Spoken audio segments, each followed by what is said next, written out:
Gente, vamos abrir a Bíblia no livro de Êxodo, capítulo 10. Quero ler com vocês os versículos 21 a 23. Êxodo 10, verso 21 a 23.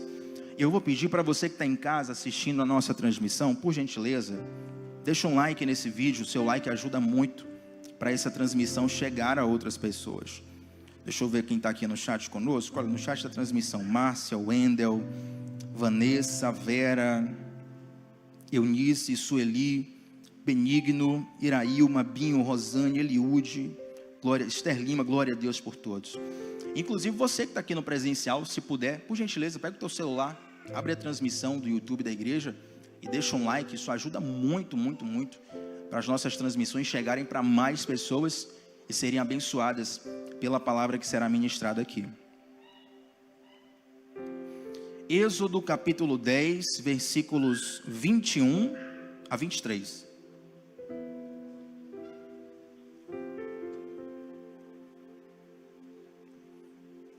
Hoje eu vou pregar num formato de estudo. Vamos fazer um estudo aqui da palavra. Eu estava me debruçando sobre esse trecho nas últimas semanas, sobre as 10 pragas do Egito. E eu quero falar sobre essa penúltima praga.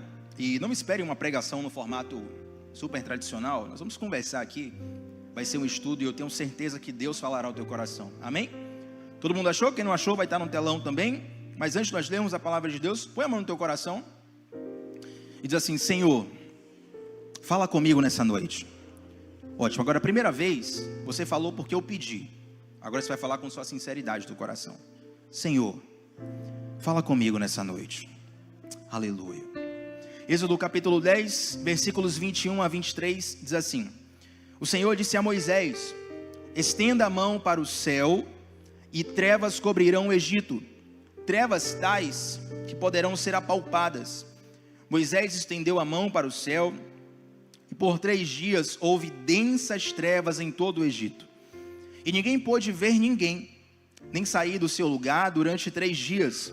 Todavia, todos os israelitas tinham luz nos locais em que habitavam. Como citei, nós estamos aqui num contexto das 10 pragas do Egito, nas histórias mais conhecidas da Bíblia. Inclusive, provavelmente você ouviu ela pela primeira vez ainda criança, porque é uma história muito comum de ser contada na escola bíblica, nas escolas comuns, na cultura brasileira. E basicamente, na altura desse texto, nós estamos citando a 9ª praga do Egito. É muito interessante que, por não compreendermos o contexto, nós perdemos muitas vezes os porquês de Deus. Por que Deus fez isso e não aquilo? Por que Deus fez dessa forma e não de outra forma? Então, compreender o contexto ajuda a enriquecer o seu entendimento e a sua revelação do que Deus fez naquele momento e do que Deus pode fazer na sua vida exatamente hoje. Inclusive, esta é a razão de nós estudarmos a Bíblia, estudarmos histórias que foram vividas há milênios atrás, em contextos completamente diferentes do nosso. Porque, embora o contexto seja diferente, a época seja diferente, os personagens sejam diferentes, o nosso Deus é o mesmo ontem, hoje e eternamente. E nós podemos crer que o mesmo Deus que fez dias atrás, meses atrás, anos atrás, milênios atrás, pode fazer exatamente hoje na sua vida, em nome de Jesus. Então, na verdade, para compreender um pouco das pragas do Egito, você precisa entender que ali estava acontecendo uma grande batalha espiritual. Eu quero ler com vocês rapidamente, não precisa abrir a Bíblia para a gente não tomar tempo, mas em Êxodo capítulo 12, versículo 12, está escrito assim: Naquela mesma noite, diz o Senhor, passarei pelo Egito e matarei todos os primogênitos. Olha Deus falando aqui, próximo da última praga. Tanto dos homens como dos animais, atenção, e executarei juízo sobre todos os deuses do Egito. Eu sou o Senhor. Então observe que Deus está fazendo juízo à nação do Egito, fazendo juízo ao faraó do Egito e fazendo juízo aos deuses do Egito. Por isso você compreende que não é apenas uma questão humana, não é uma questão apenas social, cultural, mas uma questão espiritual que está se desenvolvendo aqui. E se nós fôssemos estudar as 10 pragas, nós não temos tempo para isso hoje, você veria e pode averiguar em casa que cada uma das 10 pragas é um juízo de Deus contra diversos deuses do Egito. Eu vou citar rapidamente para vocês aqui alguns deuses do Egito para conectar o porquê que Deus colocou cada praga. Por exemplo, em Êxodo 7, versículos 14 a 24, existe a praga em que a água do Nilo é transformada em sangue. E para quem não sabe, o Nilo, para os egípcios daquela época, era como um deus, o deus Api. Então Deus, ele emite um juízo sobre o deus Api na cultura do Egito. Os egípcios então estão entendendo isso aqui. Talvez você leia em 2024, no século 21, no Brasil, totalmente contextualizado e não entende o porquê. Mas os egípcios daquela época estavam entendendo por que aquilo estava acontecendo. Você tem também a praga das rãs em Êxodo 8, e as pragas das rãs têm a ver com o juízo ao deus, a deusa Equete, que era uma deusa com cabeça de rã. Tem também a praga dos piolhos, cujo deus atacado foi o deus Tote, o deus da sabedoria, da arte e da magia para os egípcios. Também teve a praga das moscas em Êxodo 8, e na verdade nessa praga das moscas não houve um deus específico sendo atacado, mas culturalmente o povo egípcio tinha muita ojeriza às moscas. É claro que provavelmente você também tem. Ninguém gosta de estar numa casa cheia de moscas. Ninguém gosta de almoçar no lugar cheio de moscas. Mas a mosca, a presença dela para o egípcio, tinha a ver com uma impureza, não apenas a higiene física, mas uma questão também espiritual. Teve também a peste sobre bois e vacas, e os deuses atacados foram Apis, que era o sagrado do Mênfis, Ator, que era a deusa vaca, Nut, que era a deusa celestial. Teve a ferida sobre os egípcios, a chuva de pedra, que foi o deus Íris, Osíris, gafanhotos, o deus Sabeque, e a escuridão total, que é justamente essa praga que nós vamos falar aqui. O que eu quero que você grave não são o nome dos deuses, mas a emoção e o sentimento, a convicção de que Deus estava emitindo um juízo que os egípcios entendiam. Até porque os egípcios acreditavam numa infinitude de deuses, e eles acreditavam que entre os deuses havia hierarquia. Portanto, Deus está falando para os egípcios como ele era Deus sobre todos os deuses.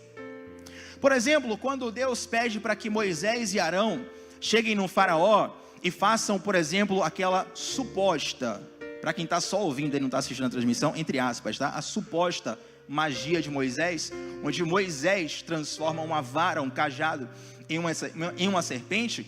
Moisés faz aquilo diante do faraó. O faraó chama os seus magos, os seus sábios, e os sábios fazem a exata mesma coisa. Tiago, o que estava acontecendo ali? Meu amigo, era um nível de bruxaria que talvez você não faça ideia. Eu já estudei muito essas coisas, não para praticar, mas para combater. As questões de batalha espiritual, né, gente? Já estudei tudo que você imaginar de batalha espiritual, material bom e material ruim. Na verdade, o antigo Egito tinha uma profundidade de conhecimento do mundo metafísico e do mundo espiritual em termos de magia, como poucas civilizações tiveram, a ponto de Moisés transformar a vara dele em serpente, os sábios chegarem e falarem assim: maravilha, Moisés, eu também transformo aqui. Só que a Bíblia fala que a serpente de Moisés, na verdade, a serpente do cajado de Arão, devora as outras serpentes ali.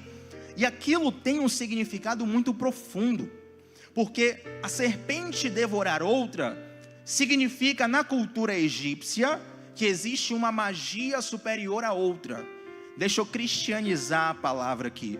Quando os egípcios viram as serpentes deles sendo devoradas pela serpente de Moisés, eles entenderam espiritualmente que o poder de Deus era maior do que o poder deles.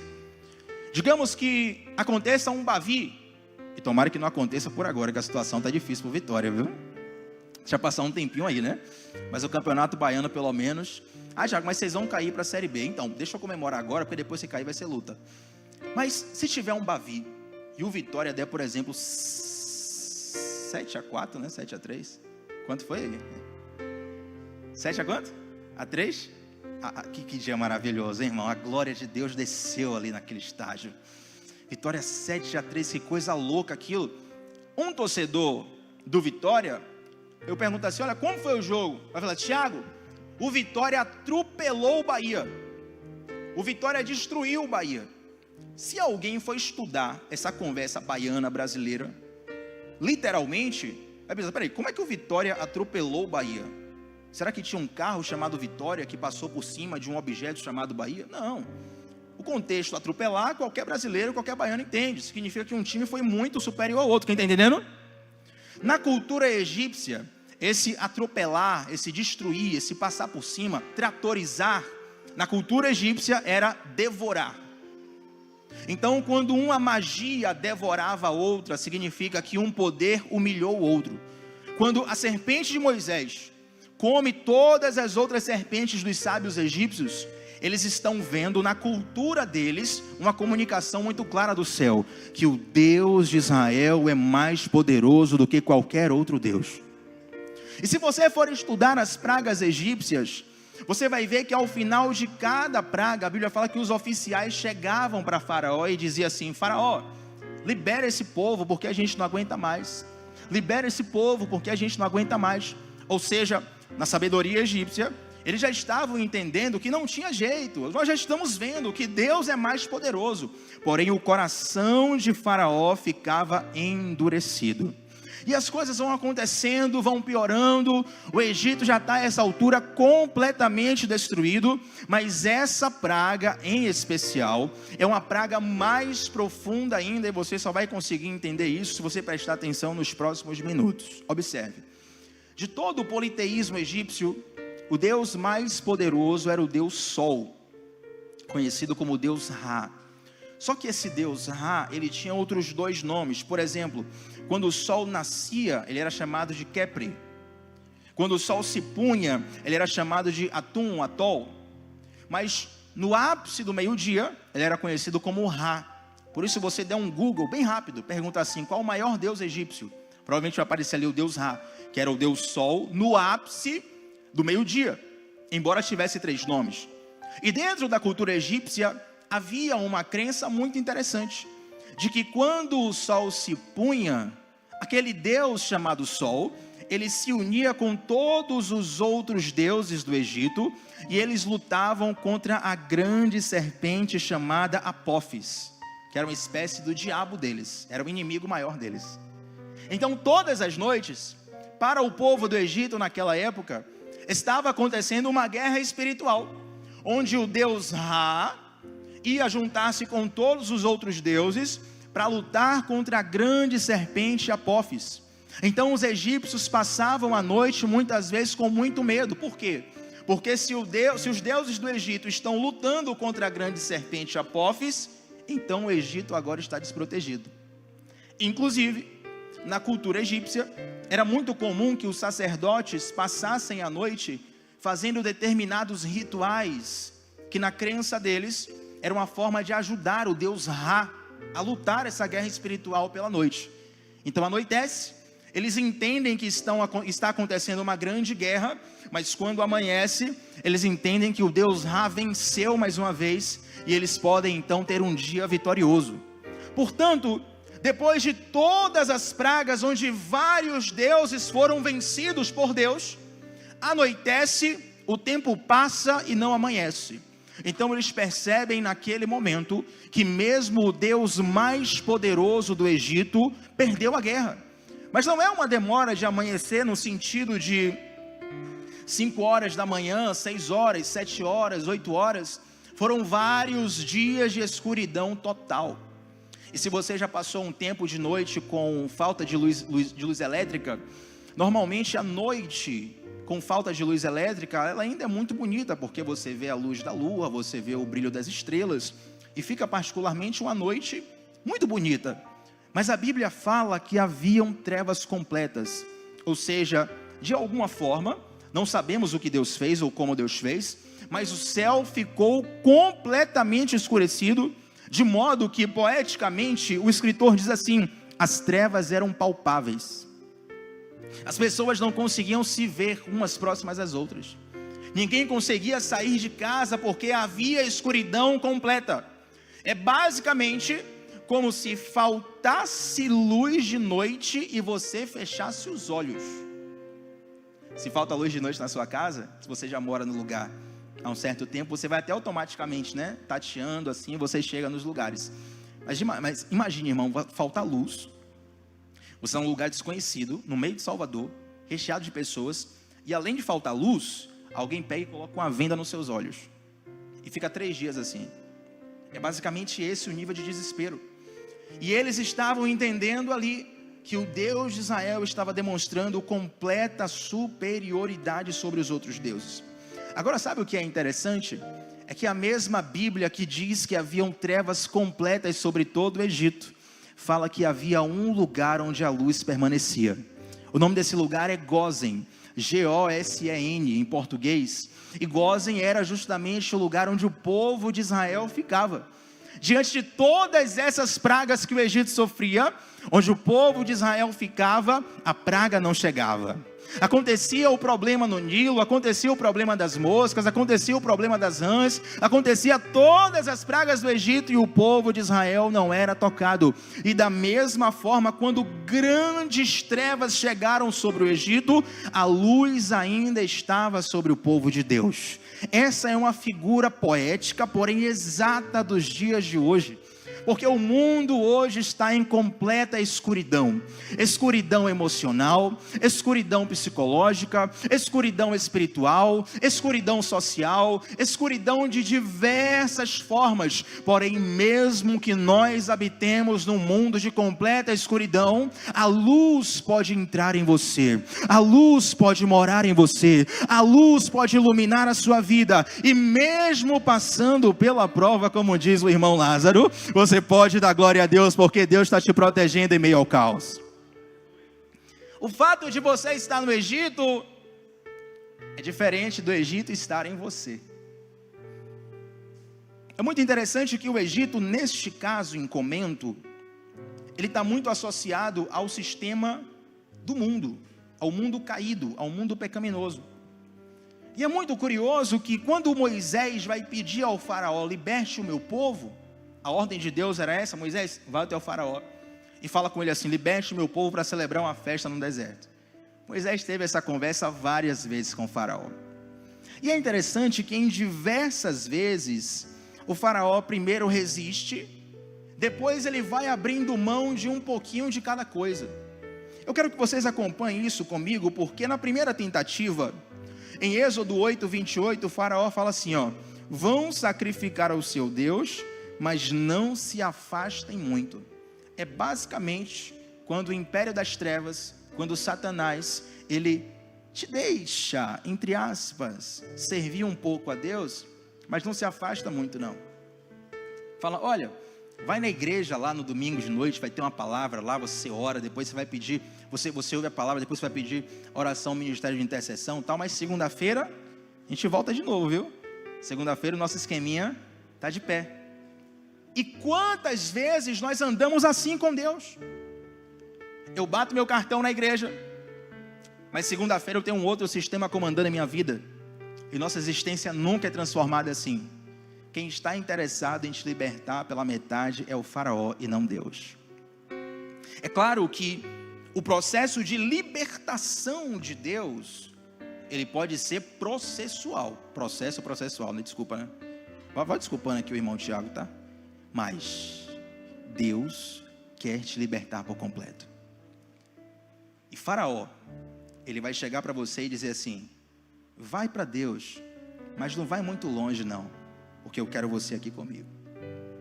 Na segunda tentativa, em Êxodo capítulo 10, versículo 11, faraó diz assim, somente os homens podem ir, adorem ao Senhor, visto que isso é o que vocês têm pedido. Quando o faraó diz apenas os homens podem ir, faraó está tentando dissociar uma vida de adoração de uma vida familiar. Olha, vai lá, leva os homens para adorarem a Deus, mas não leva a família junto não. E quantas vezes, por conta de fatores espirituais, nós desprezamos fatores familiares.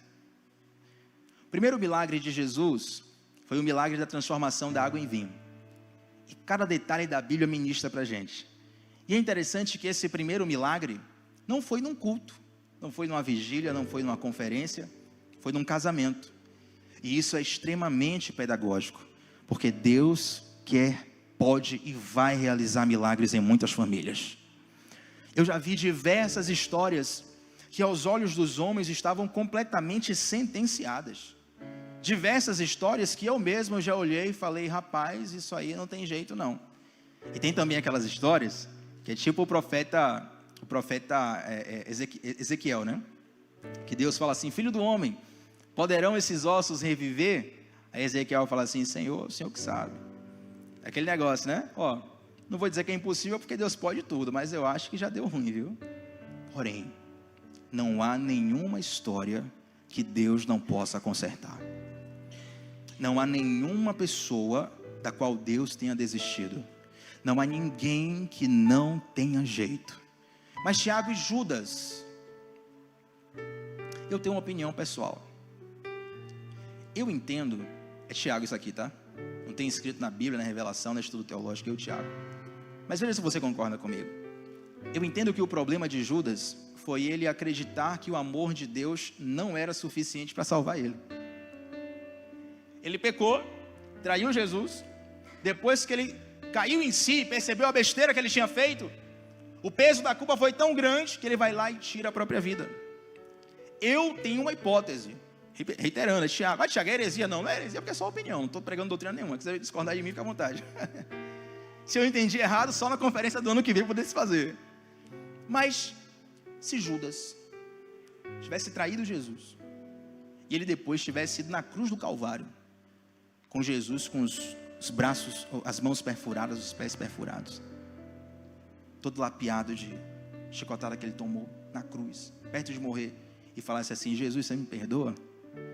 O que é que você acha que o seu mestre falaria? Mas muitas vezes nós cometemos o mesmo erro de Judas. A gente olha para a nossa história e fala assim, e sentencia a nossa história dizendo assim: olha, não tem mais jeito para mim, ou não tem mais jeito para fulano. Por quê? Automaticamente, inconscientemente, estamos dizendo: o meu pecado é grande demais para Deus perdoar. O meu erro é grande demais para Deus consertar. A minha história, ela é triste demais para Deus transformar. Porém, também eu aprendo que em muitos milagres, depois da pessoa receber o milagre, Jesus fala assim: ó, a tua fé te salvou, a tua fé te curou, a tua fé, a tua fé, a tua fé, a tua fé, o quanto você acredita que Deus pode transformar a sua vida. O tamanho da tua fé é o tamanho da porta que você abre na sua vida para Deus entrar e fazer tudo o que Ele pode fazer. Então, diante desse problema, o faraó ainda fala assim, em Êxodo capítulo 10, verso 24, vão e levem seus filhos com vocês, mas somente deixem os rebanhos e deixem os gados. É interessante que o faraó, primeiro ele diz assim: olha, vai, mas não vai muito longe não. Depois ele diz: vai, mas deixa a tua família aqui. Depois ele diz: vai, leva a tua família, mas deixa os teus bens aqui. E Moisés sempre firme. Moisés chega a falar assim: ó, nenhuma unha, nenhum casco de animal vai ficar aqui, porque Deus tem uma libertação completa para você. Nunca negocie uma área da sua vida com Satanás. Às vezes a gente faz tipo um cálculo assim, né? Olha, Tiago, eu era 100% perdido, agora eu estou 90% salvo e 10% perdido. A gente acha que está no lucro. Mas deixa eu explicar como é que acontece. Imagine no mundo espiritual uma casa, você é uma casa, tá? Essa casa tem 4 portas e 4 janelas. Aí chega de noite, você fecha as 4 portas e fecha 3 janelas. Uma janela está aberta. Se o bandido entrar por ali, tem diferença para ele se entrou pela janela ou pela porta? Tem? Não. Então, justamente, muitas vezes, nessa área que nós rejeitamos entregar para Deus, é onde Satanás entra e infelizmente faz o estrago que ele tem feito. É como uma infecção. Você pode ter uma infecção na língua, você pode ter uma infecção no polegar esquerdo, você pode ter uma infecção na perna. Mas, independente da entrada das bactérias, dos vírus nessa infecção, se ela se espalhar, vai dar um problema geral para você. Sempre que você está prestes a se entregar ao Senhor, sempre que você está prestes a ter uma libertação profunda da parte de Deus, Satanás, quando ele vê que vai perder, ele senta para negociar com você. E eis que te digo, nunca negocie com Satanás. Ele tem muito mais habilidade de negociação que você. E você sempre vai perder. Tiago, então como é que eu faço? Quando ele te chamar para negociar, você manda ele negociar com o teu advogado. A Bíblia fala assim: filhinhos, não pequeis, mas se pecardes, tendes um advogado, Jesus Cristo justo. Quando o teu advogado for negociar com Satanás, ele vai apresentar lá a cédula de morte rasgada, a dívida paga e dizer: essa pessoa é 100% minha. Deus não vai transformar sua vida pela metade. Deus tem libertação completa para você. Deus não vai transformar sua família pela metade. Deus tem libertação completa para sua família. Deus não vai, eu não sei quem vai pegar aqui, mas se você crê, levante a sua mão, eu vou profetizar sobre você. Deus não vai reescrever a sua história só pela metade, não. Novos capítulos serão escritos na sua vida, e eu creio num Deus que é capaz de retornar o roteiro da sua história, e mesmo que ela não tenha tido um bom início, mesmo que ela não tenha tido uma boa metade, mesmo que ela não esteja num bom caminho, o autor da nossa história vai mudar a rota, e ele vai fazer um lindo final na nossa vida. E diante de grandes trevas, eu falei que ia ser um estudo, né, Isaac? Depois já estou eu gritando, velho, o fogo de Deus não tem jeito, é um negócio que... Aleluia, Jesus.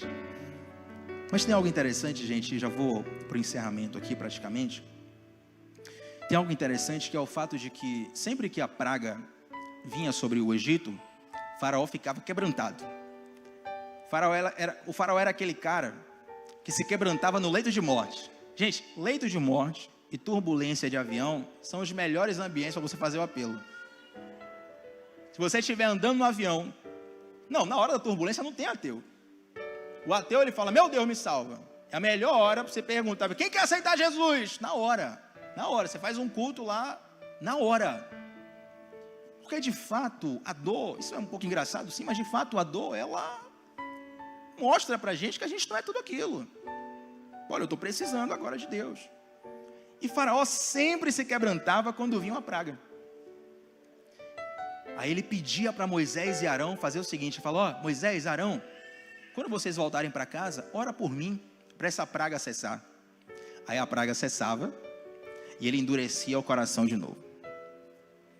Se nós fôssemos estudar, se nós fôssemos estudar toda essa parte das pragas, você vai ver em diversas vezes o termo: e Deus endureceu o coração de Faraó.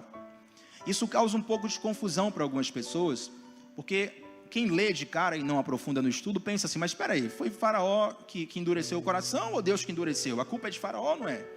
E na verdade, esse termo, Deus endureceu o coração de Faraó, ele tem um outro sentido que a gente não pega no original. É tipo um sentido assim, fala: olha, você vai liberar o meu povo, sim ou não? Você fala não. E você fala não tantas vezes reiteradamente, que é como se Deus falasse assim: agora eu que vou fazer você dizer não. Entendeu? Você está com uma criança, a criança não quer comer o almoço, e aí de repente você fala assim: agora eu que vou fazer você engolir cada colher dessa comida agora. Então na verdade não é uma vontade deliberada de Deus: olha, o faraó quer liberar, mas eu vou travar. Não, é Deus falando: essa não é sua vontade? Então beleza, vamos fazer sua vontade então. Então quando o coração dele amolecia: vou liberar, não, liberar não, agora vai ter praga a rodo, filho. Não, agora eu quebranteiro, não. Agora você vai passar por todo o processo. Então entende isso? Então quando Deus endurecia o coração de Faraó, Deus ia fazendo juízo sobre os deuses de Faraó. E muitas vezes nós somos como Faraó, que quando a praga vem, a gente se quebranta. Tiago, ora por mim, pelo amor de Deus, estou passando caos na minha vida. Claro, eu vou orar por você sempre. O Ministério de Intercessão vai orar por você sempre. Não tem problema pedir oração, pelo contrário. Inclusive, quem quiser orar por mim, coloque o meu nome na lista de oração. Tiago com HT Batista 8 no Instagram, meu CPF é tananã, brincadeira. Mas quando Deus resolve o problema, a gente volta ao estágio anterior. Aí já não é mais um problema dos egípcios, também é um problema dos cristãos. Nós temos uma fé que é muito movida apenas por circunstâncias difíceis. Mas quem é você diante de Deus depois que Deus te abençoa? Pelo que você oraria a Deus se Deus respondesse todas as suas orações hoje? Não, Tiago, pelo menos eu oraria para agradecer. Será mesmo? que muitas vezes o ímpeto do nosso coração é ter Deus apenas como um resolvedor de problemas. E sim, de fato, Deus é um grande, é o melhor resolvedor de problemas. Mas acima disso, Ele é um pai. E é um pai que deseja se relacionar com seus filhos em todos os momentos. Se você é pai ou mãe aqui, certamente você vai sentir muita alegria em poder ajudar os seus filhos. O filho passou por uma dificuldade, se poder ajudar, isso é uma alegria muito grande para um pai e para uma mãe. Mas há uma satisfação muito maior quando você percebe que o seu filho não te procura só na dificuldade. Não é verdade? Então, muitas vezes, nós somos como o faraó do Egito. Olha, ora por mim para essa praga cessar, mas depois que a praga cessa, o coração endurece de novo. O deserto revela a nossa necessidade. As bênçãos revelam os nossos afetos. Porque quando nós não precisamos, entre aspas, buscar a Deus, aí é que de fato nós podemos saber se nós o amamos de verdade ou não. Queridos, toda oportunidade, todo cenário, ele nos apresenta uma oportunidade de nós declararmos o nosso amor a Deus de diversas formas. E para encerrar a pregação de hoje, eu falei que ia ser rápido, né? Hoje eu cumpri mesmo, glória a Deus. É interessante que a escuridão, ela tem várias aplicações. O Egito está na escuridão completa. E a escuridão, por exemplo, a escuridão completa, ela tem a ver, por exemplo, com estar perdido. Se te soltarem lá na região do Iguatemi, acabar as luzes e Deus cessar as luzes das estrelas, da lua, teu celular acabou a bateria, não tem gerador, não tem nada, está tudo escuro, você fica perdido. Você fica sem saber para onde ir, para frente, para trás, para um lado, para o outro.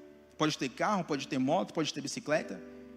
E a escuridão da vida muitas vezes nos deixa assim, estando perdidos, sem sabermos para onde ir. E a pior escuridão é aquela que a gente não percebe, quando a gente acha que está vendo, mas na verdade não estamos vendo nada.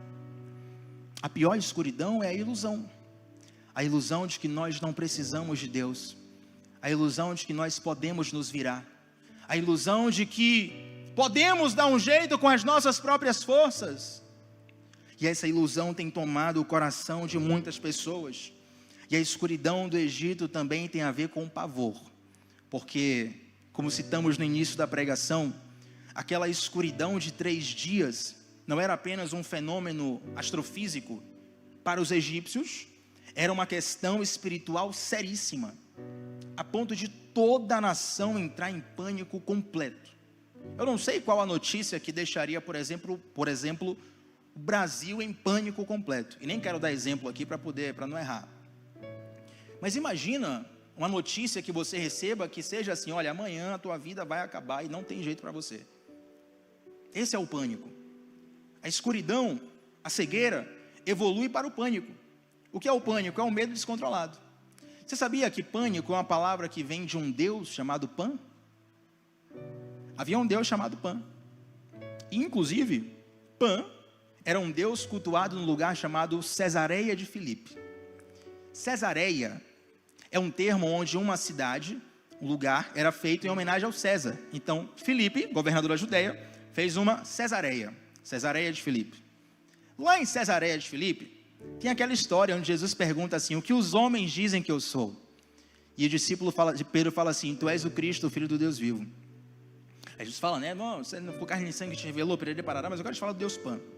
O Deus Pan é o Deus pelo qual a palavra pânico hoje ela é falada para nós. E quando eu vi essa história, eu pensei: poxa, mas não é possível. Alguém vai oferecer sacrifício ao Deus do medo? Assim, qual o sentido de agradar o Deus do medo?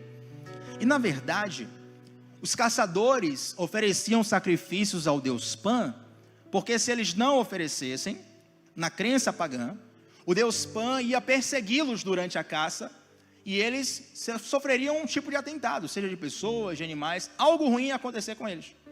Então era um sacrifício oferecido ao Deus do medo, por medo. Olha, estou aqui pagando o meu sacrifício, pagando a minha oferta, para o Deus Pan não me destruir. Aí nesse lugar tem a história que eu citei para vocês: tu és o Cristo, o Filho do Deus vivo.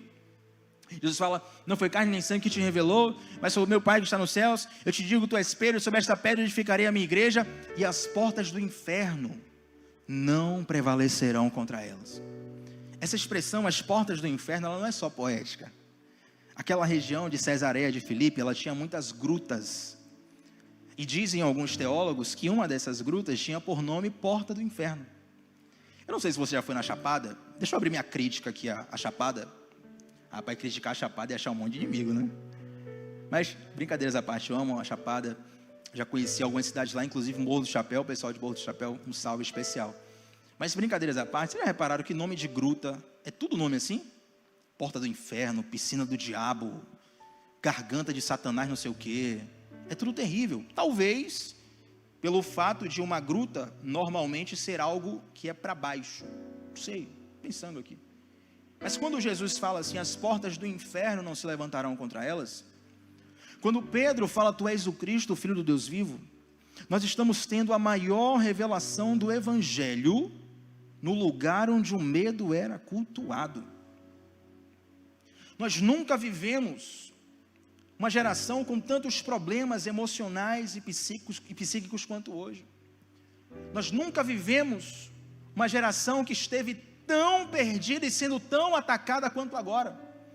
Porém, num cenário onde onde o medo parece reinar, Deus está dizendo, as portas do inferno não prevalecerão contra vocês.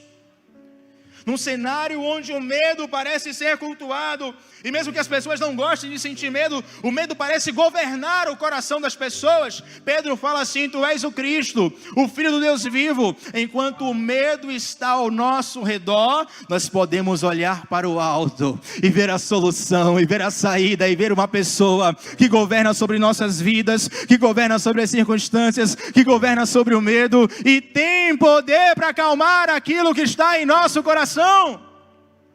Então, diante da escuridão que acontecia no Egito, o povo de Israel permanecia iluminado. Talvez você saia daqui nessa noite e as circunstâncias da sua vida não tenham mudado de 18 horas até agora. Circunstâncias ao seu redor, mas algo dentro de você mudou. A palavra de Deus tem esse poder. Enquanto você se acha e se sente cansado, a palavra de Deus te dá um renovo. Quando você está sem esperança, a palavra de Deus sopra esperança no teu coração. Quando você está sem saída e você ainda não viu a saída, mas você está dizendo assim, Tiago, eu não sei o que vai acontecer, mas depois dessa palavra eu sei que vai acontecer. E se acontecer diferente do meu roteiro, eu vou glorificar do mesmo jeito, porque Ele é que está no controle da minha vida. E a 10ª praga, eu não vou pregar sobre ela, senão a gente só termina meia-noite. Aliás, quem quer ficar comigo aqui até meia-noite, irmãos? Glória a Deus. Quem diz amém aí? Rapaz, é brincadeira, velho. O pessoal fala mesmo, na cara de pau, velho. Não é verdade isso aqui. É? Não, a palavra tá... Só vou manter o horário, porque Rômulo tem que ir para casa, né, da transmissão, senão ficaria mesmo. É brincadeira da parte, gente? Já estamos terminando. O Ministério do Louvor, se quiser subir, inclusive, fica à vontade. Na 10ª praga, é interessante que é aquela praga onde os primogênitos são mortos. Deus fala que o anjo passaria e mataria todos os primogênitos, de animais, de homens, todo o Egito. Interessante que Deus manda o povo de Israel, matar um cordeiro, fazer o sacrifício, todo o processo, e colocar o sangue do cordeiro nos umbrais da porta. Quem não sabe, um umbral é o batente da porta. Manda botar o sangue ali. É muito curioso que na cultura egípcia, havia um conceito chamado porta falsa. Essa porta falsa, não dá para explicar profundamente sobre ela aqui, mas era uma porta, era um batente falso sobre a porta, onde se colocavam certos encantamentos egípcios. E esses encantamentos serviam como proteção contra o mal. Isso era muito forte na cultura egípcia. Então, quando Deus fala assim, olha, virá um anjo, o anjo vai matar todos os primogênitos, mas só vai ficar vivo quem passar o sangue no batente da porta. Significa o seguinte, só vai ser livre da morte aquele que tiver fé para abrir mão das proteções desse mundo.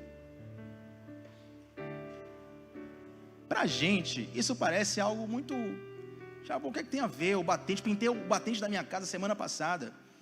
Mas quando um hebreu, mesmo no Egito, e alguns egípcios também passaram sangue, quando eles faziam isso naquela época, era como se eles estivessem dizendo: eu me declaro espiritualmente desprotegido, porque eu confio que Deus irá me proteger. Na mente dos egípcios, se o anjo passasse, a família estaria protegida justamente pelos encantamentos que estavam na porta. Mas na verdade foi o contrário. O sangue do Cordeiro, e não o nosso mérito, não os nossos encantamentos, não a nossa performance, não aquilo que nós fazemos, apenas o sangue do Cordeiro tem poder para mudar o final da nossa história. E quando o sangue do Cordeiro era passado ali, a Bíblia fala que o anjo do Senhor entrava em cada casa e matava o primogênito dos homens, o primogênito dos animais, o primogênito de todo o Egito. Mas quando o anjo do Senhor chegava numa casa que tinha o sangue, ele, Pessaque, Páscoa, ele passava por cima.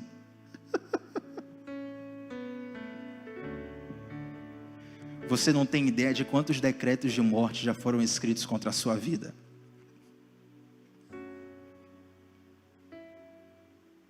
E quando o anjo da morte chegou lá para poder colher, olha, chegou o seu horário, chegou o seu dia.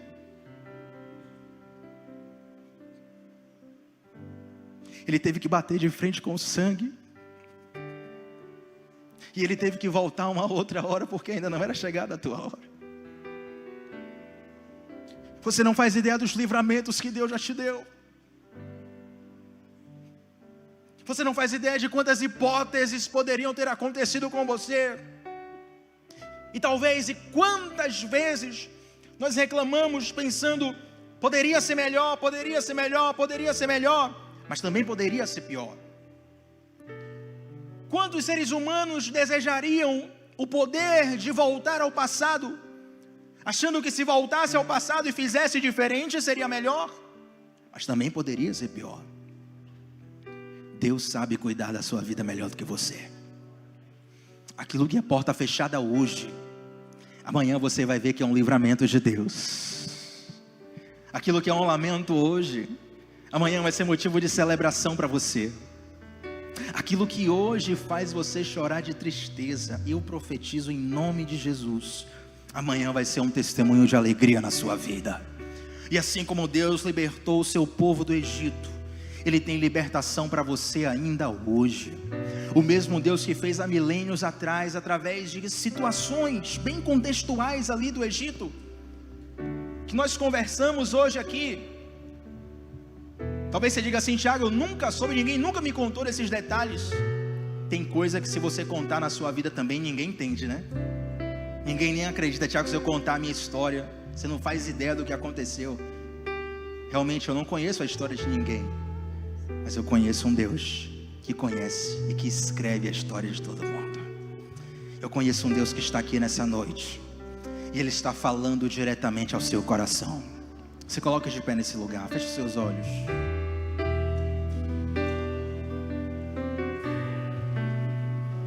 Feche os seus olhos, feche os seus olhos. Esses agora são os seus minutos com Deus. Você vai ter alguns minutos com Deus agora. Esse é o seu momento de oração, de clamor. Converse com Deus. Enquanto adoramos,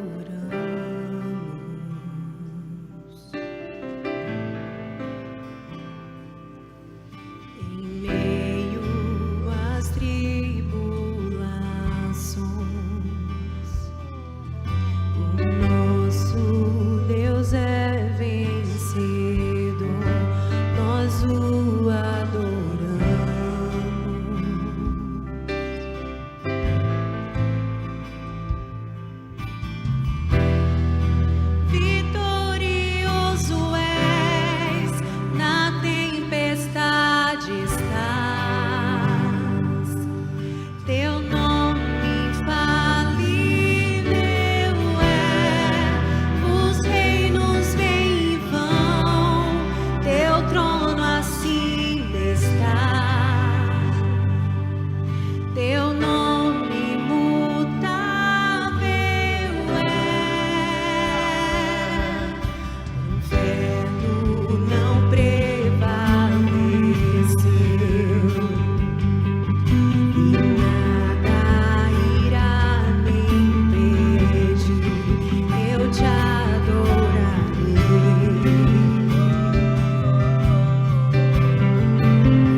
nós vamos fazer uma oração.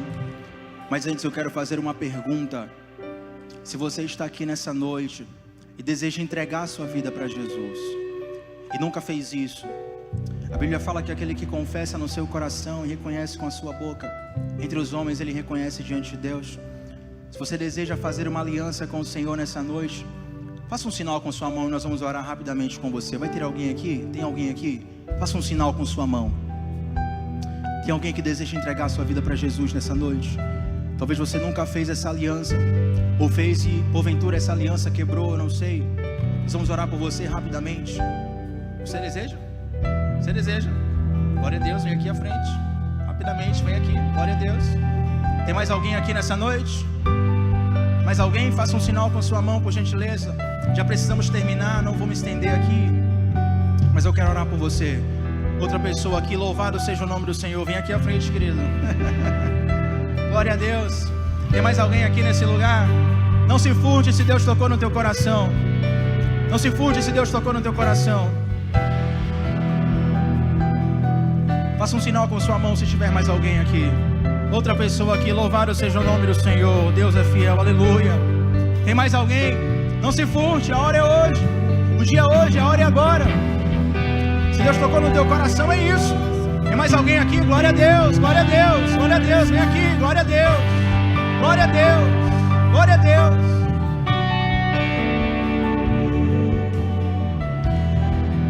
Os reinos em vão, teu trono acima está, teu nome.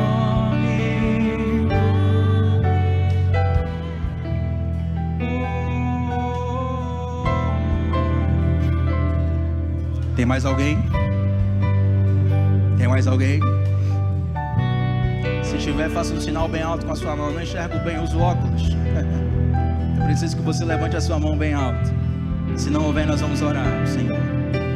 Glória a Deus. Glória a Deus. Oh, Santo de Santo. Estenda suas mãos para cá, irmãos. Como é seu nome? Mel? Como é seu nome, querida? Você está só acompanhando? Menino também? Glória a Deus. Então são duas pessoas aqui. Você que estava acompanhando, tem mais gente aqui também. Glória a Deus. Qual é o seu nome, querido? Renato e Maria. Glória a Deus. Estenda suas mãos para cá. A primeira que veio foi Mel. Corajosa. Tem mais gente vindo aqui, glória a Deus. Sabia que tinha mais gente aqui.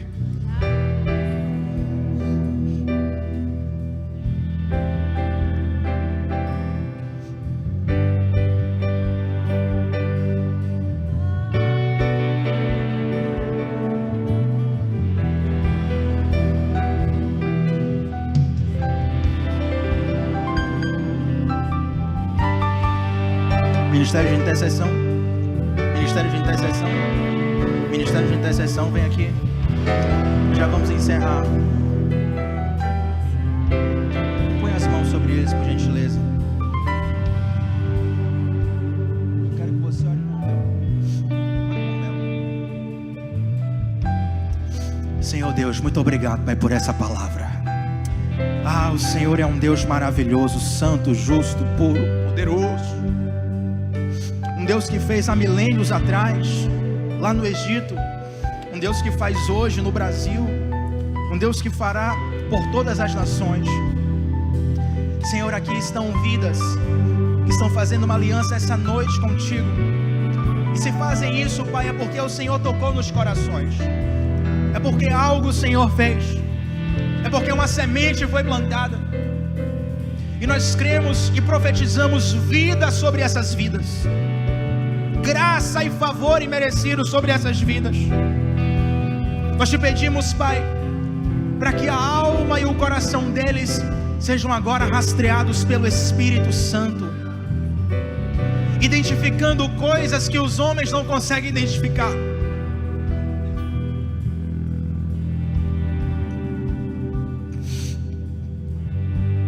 No passado, no presente, no futuro. em detalhes que sequer ainda chegaram à existência, em situações que ainda não foram vividas, mas que o Senhor já está intervindo e colocando a sua mão.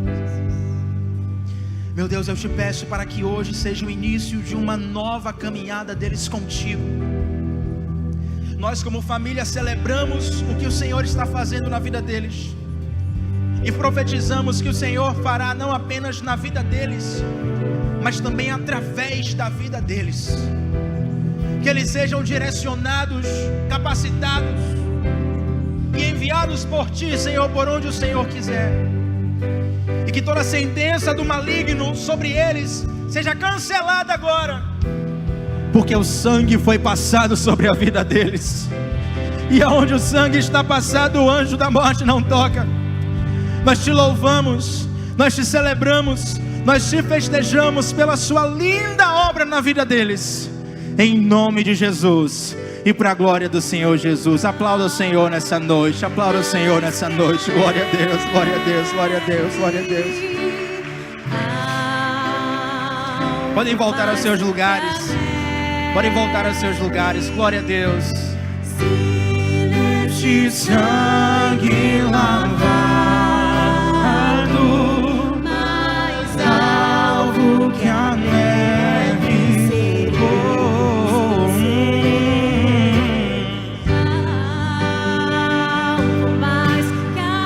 pelo sangue de Jesus eu sei que posso ficar bem mais alvo do que a neve, o sangue vai me deixar.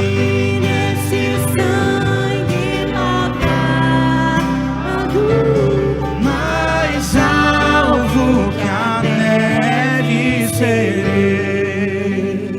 Senhor, te agradecemos por esse culto, por esses irmãos que estão no presencial, que estão no online. Te peço, Deus, uma semana abençoada, direcionada e guardada por Ti nas nossas vidas, da toda a nossa família.